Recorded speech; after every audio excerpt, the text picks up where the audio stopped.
విషయం చెప్తా. ఎప్పుడైతే మనోడు 24న ఎప్పుడో ఐ థింక్ కొంతమంది ఏదో మీడియాలో చూశాను, 24న ఎప్పుడో ఢిల్లీలోకి వెళ్ళి ధర్నా చేస్తాడంట బుధవారం. అతను ఢిల్లీలో ఎందుకు చేస్తున్నాడు తెలుసా? మరి 22వ తారీఖు నుంచి అసెంబ్లీ ఉంది కదండి, అసెంబ్లీలో వస్తే మన బండారం బయటపడిద్ది. ఈ 10 రోజుల నుంచి కూడా చంద్రబాబు నాయుడు గారు ప్రతి డిపార్ట్మెంట్ నుంచి కూడా వైట్ పేపర్స్ రిలీజ్ చేస్తూ ఉంటే అందులో మనోడు తాలూకా భాగోతాలు, భూభాగోతాలు, దందాలు అన్నీ బయటకు వస్తూ ఉంటే ప్రజల్లో ఒక చర్చ జరుగుతుందని, ఒక డైవర్షన్ పాలిటిక్స్ తీసుకోవటానికి, ఒక వర్గ విభేదాల మధ్య జరిగిన ఒక హత్యని బేస్ చేసుకొని బురద చల్లే ప్రయత్నం చేయడానికి ఈరోజు కిందకు వచ్చాడు. ఆయన లైమ్ లైట్లోకి బయటకు వచ్చి ఈరోజు మాట్లాడుతున్నాడు.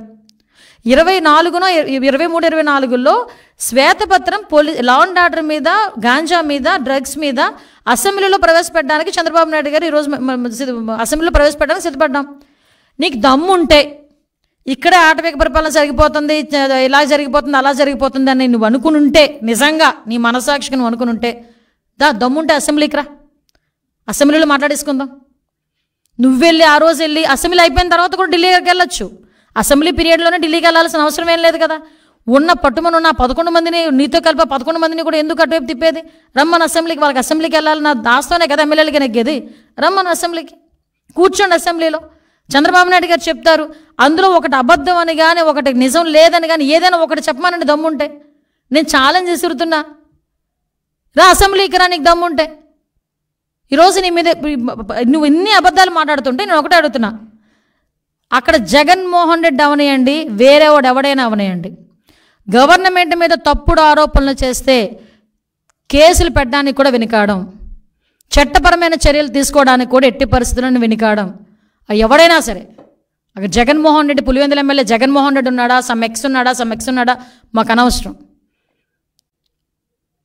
ఎందుకు ఒకటే చెప్తున్నా, RRR గారు ఉన్నారండి, రఘురామకృష్ణరాజు గారు, ఎందుకు ఆ రోజు నువ్వు తీసుకెళ్ళి కొట్టించి చంపించేద్దామని కూడా ఆలోచన చేసి రకరకాలైన విన్యాసాలు చేసి అతను తీసుకెళ్ళి అరెస్ట్ చేసావు?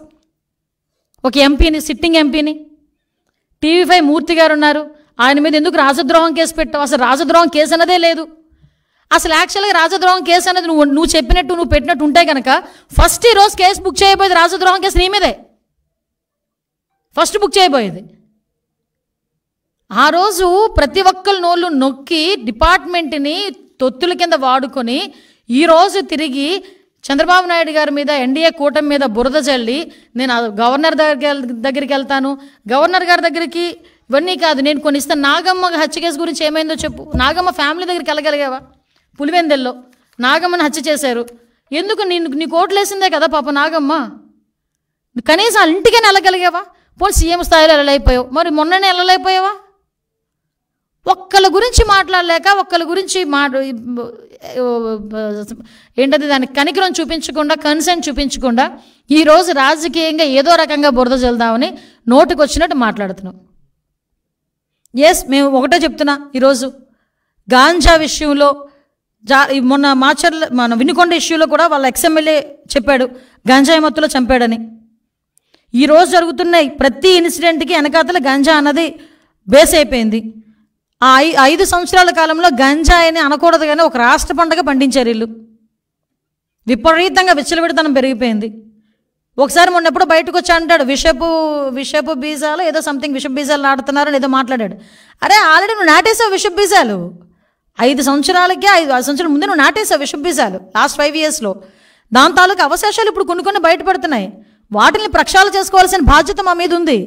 డిపార్ట్మెంట్ కూడా ప్రస్తుతం వరకు ఏమైపోయిందంటే, ఇంతవరకు డిపార్ట్మెంట్ కూడా కొంతమంది ఇప్పటికీ పరదాలు కట్టడానికి బారికేడ్లు వేయడం పరిస్థితి అయిపోయింది. అది కాదు, వాళ్ళు కూడా రంగంలో దిగుతున్నారు డిపార్ట్మెంట్ వాళ్ళందరూ.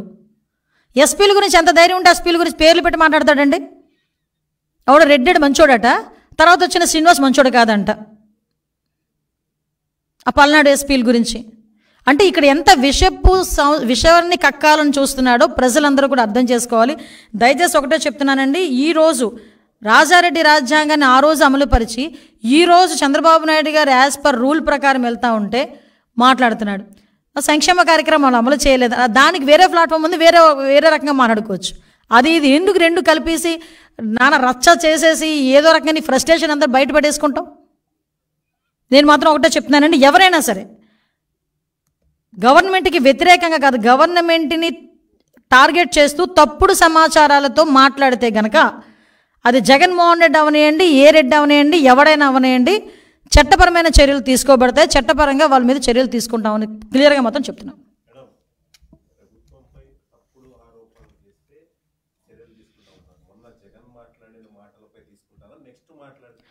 మొన్న జగన్మోహన్ రెడ్డి మాటలపై ఎందుకు కూడా తీసుకుంటాం, ఎందుకు తీసుకోకూడదు? ఎందుకంటే మొదట ఆయనే మాట్లాడాడు కదా, ఆయన తర్వాత మిగతా వాళ్ళందరూ మాట్లాడతారు.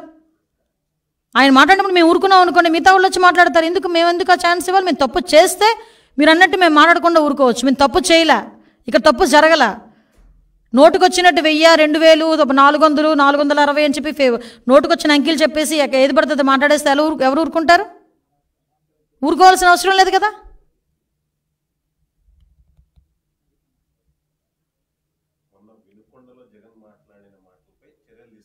తీసుకోవాలి, తీసుకుంటాం, డెఫినెట్గా తీసుకుంటాం.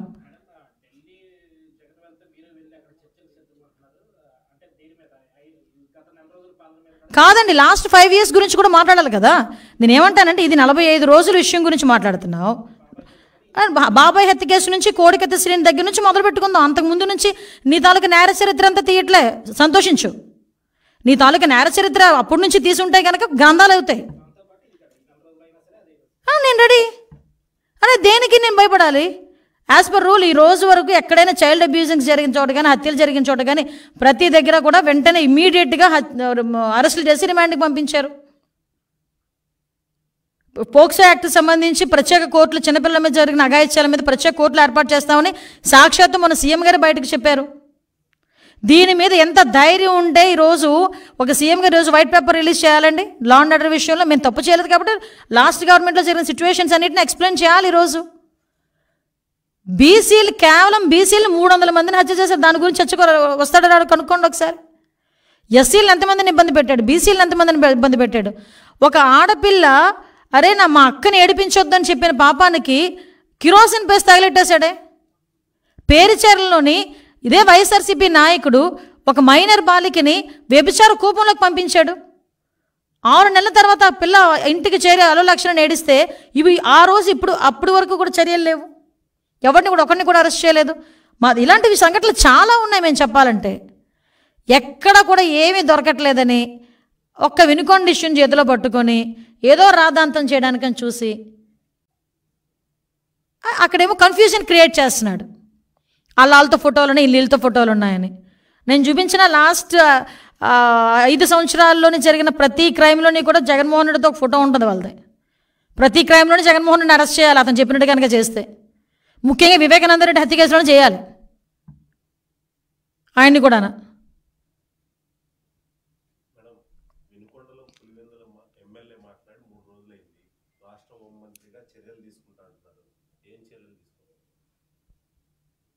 యాజ్ పర్ రూల్ చట్టం ఏ రకంగా అయితే మీకు 153 అని చెప్పి ఒక సెక్షన్ ఉంది, దాని ప్రకారం కానీ ఇంకా మేము కూడా లీగాలిటీ, ఎందుకంటే ప్రజలకు తెలియజెప్పాలి. అరే మీరు మాట్లాడుతున్న విషయంలో ప్రూవ్ ఉంటే నిజమైతే మాట్లాడచ్చు, నిజం కాకుండా బురద జల్లే ప్రయత్నం చేస్తే కనుక ఎలాంటి వాడికైనా చర్యలు తప్పవు అన్న ఇండికేషన్ అయితే డెఫినెట్గా వెళ్ళాలి పబ్లిక్కి, ముఖ్యంగా పార్టీ వాళ్ళకి. కాబట్టే వాళ్ళ మీద ఎటువంటి చర్యలు తీసుకుంటాం. పోలీస్ డిపార్ట్మెంట్ వాళ్ళు ఆ పనిలోనే ఉన్నారు.